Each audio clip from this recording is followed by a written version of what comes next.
मतदान कसे करावे? आपल्या प्रभागातील सर्व मतदान केंद्रांवर 3 ईव्हीएम मशीन्स असणार आहेत. तुम्हाला एकूण 4 मतदान करणे आवश्यकच आहे.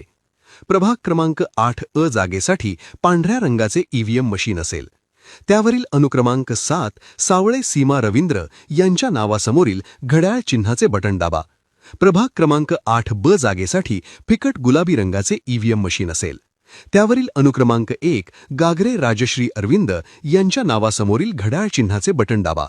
प्रभाग क्रमांक 8 जागेसाठी फिक्कट पिवळ्या रंगाचे ईव्हीएम मशीन असेल.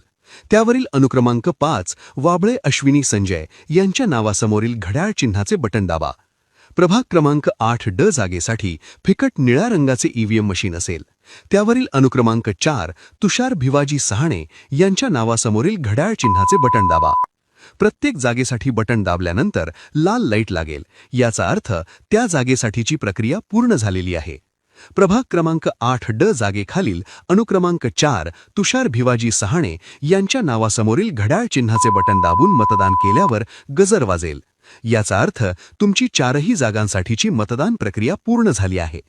आपल्या प्रभागाचा सर्वांगीण विकास साधण्यासाठी सर्वांनी राष्ट्रवादी काँग्रेस पक्षाच्या 4ही उमेदवारांना मतदान करावे ही विनंती. धन्यवाद.